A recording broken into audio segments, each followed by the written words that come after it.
여러분 안녕하세요. 당신에게 위로가 되어줄 벌써 어른입니다. 요즘엔 참 세상이 어수선한 것 같습니다. 여전히 코로나의 공포는 끝나지 않고 있죠. 인플레이션으로 물가는 피부에 와닿을 정도로 올라 삶은 퍽퍽해졌습니다. 주변에서는 경기 침체니 제2의 IMF니 비관적인 전망만 떠돌고 있죠. 그런데 아이러니하게도 다른 한편에서는 전혀 다른 모습이 보이고 있습니다. 페이스북이나 인스타그램 같은 SNS 플랫폼을 보고 있으면 사회가 진짜 어려운 게 맞나 싶은 의문이 들곤 하죠. 첫 필드 라운딩이라며 골프웨어를 완벽하게 차려입은 모습이 이젠 낯설지 않게 되었습니다. SNS에서 흔히 볼 수 있는 골프, 바디 프로필, 명품, 외제차 사진들. 왜 많은 2030들이 이런 것들에 집착하는 걸까요? 저 역시 30대로서 SNS를 보며 이중적인 감정이 듭니다. 외제차를 새로 샀다는 지인의 사진을 보면 허세로 가득 찬 놈이라고 냅다 욕을 하고 있죠. 한편으로는 부러운 마음이 들면서 나만 뒤처지고 있는 것이 아닌가 걱정합니다. 그리고 저 역시 외출할 때면 남의 시선에 온 신경을 쓰며 한껏 치장을 하고 있죠. 이런 모습을 보고 있으면 스스로 한심하게 느껴지기도 합니다. 2030 세대에서 유독 이런 모습이 많이 보이는 이유는 불안이라고 생각합니다. 허세처럼 보이는 행동들 모두 내면 속 결핍을 채우기 위한 불안 증세죠. 아무리 좋은 집, 고급 외제차를 타고 있어도 외모가 뛰어나고 높은 능력이 있어도 절대 채울 수 없는 결핍이 존재합니다.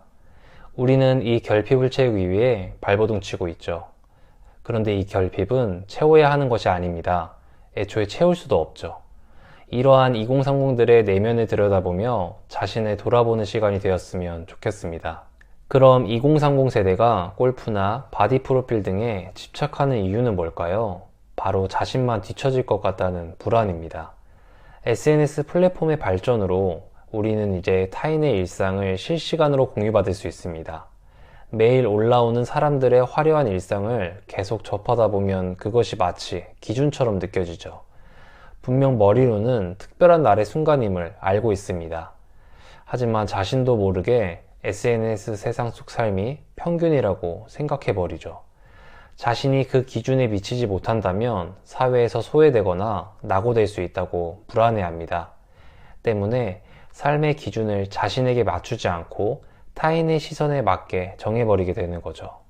문제는 타인의 시선이란 게 상대적 평가가 될 수밖에 없다는 겁니다. 아무리 기준에 맞춰도 더 높은 타인의 시선만이 있을 뿐이죠. 그렇다면 2030들이 타인의 시선에 집착하는 이유는 뭘까요? 엄밀히 따지면 2030 세대만 그렇진 않습니다. 전반적으로 한국 사회 전체가 타인의 시선에 민감하게 반응하죠. 왜냐하면 사람들은 자신의 상태를 타인과 비교하여 확인하기 때문입니다. 자신이 스스로 어떤 상태인지 잘 알지 못하죠. 그리고 그건 삶의 경험에서 차이가 발생합니다. 인생에서 경험하는 모든 것이 내면에 얼마나 녹아들었나에 따라 다릅니다. 절대적인 시간, 즉 나이가 많아 경험이 많을수록 자신만의 내면을 만들었을 확률이 높습니다. 그렇기에 상대적으로 경험이 적은 2030 세대가 타인의 시선에 더 집착한다고 느낄 수 있죠. 물론 개인마다 경험의 차이가 납니다. 그것을 얼마나 자신의 내면에 쌓았는지도 매우 중요하죠. 그럼에도 우리에겐 꼭 시간이 필요하다고 생각합니다. 또한 우리 사회에 막연한 보편적인 담론이 타인의 시선을 집착하게 하죠. 사람은 이래야 된다, 친구는 많아야 되고 사교성이 좋아야 된다 등 올바른 삶이라고 학습된 모습이 있습니다. 그런데 사실은 친구를 만나는 것도 귀찮고 혼자 밥 먹는 것이 편하고 좋을 수도 있죠. 하지만 그렇게 행동했다간 소외당할 것만 같은 두려움이 생깁니다. 자신이 원하는 내면의 가치를 외면하고 사람들이 옳다는 가치만 추구하게 되죠. 다만 우리는 기억해야 합니다. 모두에게 옳은 행동이 누구에게도 옳지 않은 행동일 수 있음을 말입니다. 마지막으로 2030은 왜 허세를 부려가면서까지 남에게 인정받으려고 할까요? 타인의 시선에 집착하는 것과 동일하다고 생각합니다. 결국 자신의 가치를 확인받기 위해서죠. 스스로의 기준이 없기 때문에 어떤 성과를 내도 혼자서는 확인할 수 없습니다. 외부로부터 받는 인정만이 자신의 가치를 증명할 수 있죠.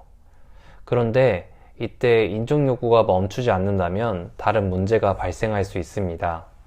단순히 인정만을 원했을 땐 그것이 충족되었다면 해소가 되어야 하죠. 그렇지 않다면 이건 인정을 넘어 욕망의 단계라고 볼 수 있습니다.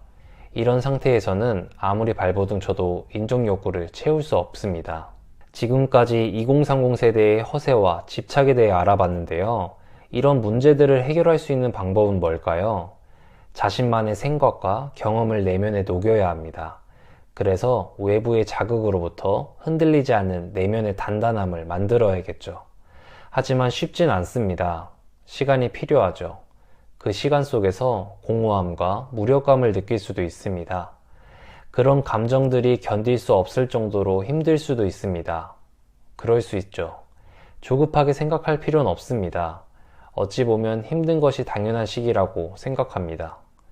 2030 세대의 미숙함을 그저 잘못이라고만 치부하지 않았으면 합니다. 천천히 조금씩만이라도 내면을 쌓으면 됩니다. 언젠간 모두가 허세와 집착에서 벗어난 어른으로 거듭날 것을 믿습니다. 지금까지 긴 이야기 들어주셔서 감사합니다. 내용이 좋았다면 구독과 좋아요 부탁드립니다. 오늘도 즐거운 하루 보내세요. 감사합니다. I know you told your friend you're not okay. And tell me what's wrong and why you never said you felt that way.